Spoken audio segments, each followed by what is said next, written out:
19 जुलाई को फिर भर आएंगी आंखें जब सगड़ी अपने शेर को याद करेगी सीपू सिंह की पुण्यतिथि।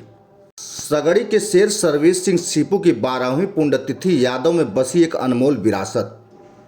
आजमगढ़ 15 जुलाई 2025 आजमगढ़ की धरती पर एक ऐसा नाम गूंजता है जो कभी सगड़ी की सियासत का पर्याय था।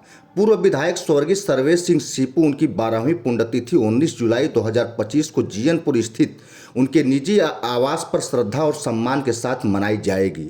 यह दिन न केवल उनके परिवार बल्कि पूरे पूर्वांचल के एक भावुक पल होगा जब हजारों लोग उनके बलिदान और योगदान को याद करेंगे।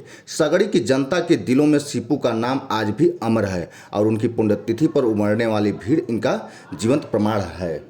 इस वर्ष भी सीपू सिंह की स्मृति में आयोजित होने वाला यह कार्यक्रम दोपहर 3 बजे सुंदरकांड पाठ के साथ शुरू होगा। शाम 6 बजे से प्रतिभोज प्रसाद ग्रहण कर आयोजन होगा। उनके परिवार, पत्नी, पूर्व विधायक वंदना सिंह, बड़े भाई संतोष सिंह टीपू और अन्य परिजन इस अवसर पर मौजूद रहेंगे।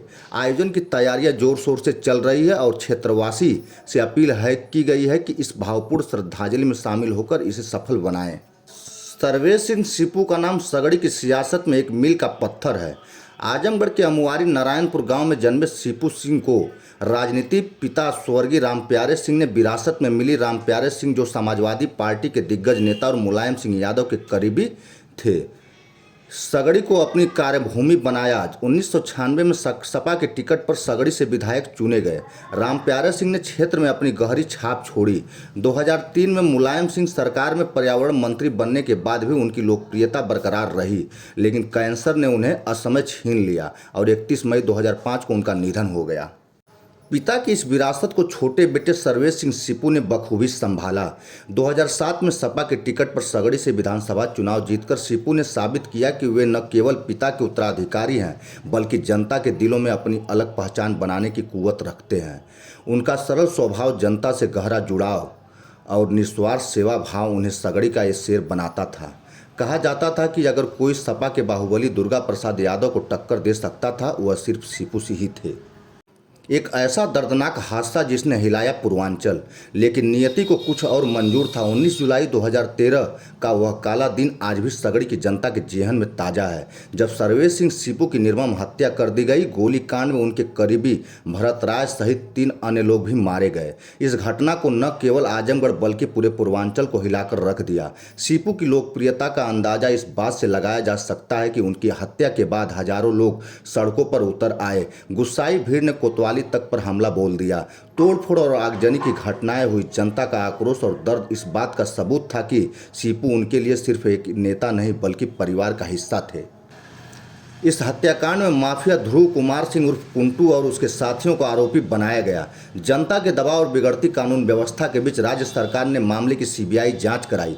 लंबी कानूनी लड़ाई लड़ने के बाद कुंटू और उसके साथियों को सजा सुनाई गई और आज वे केवल जेल की सलाखों के पीछे हैं।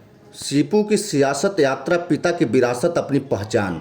सीपू की सियासत सिर्फ सत्ता की चाह नहीं थी बल्कि जनता की सेवा का जज्बा थी।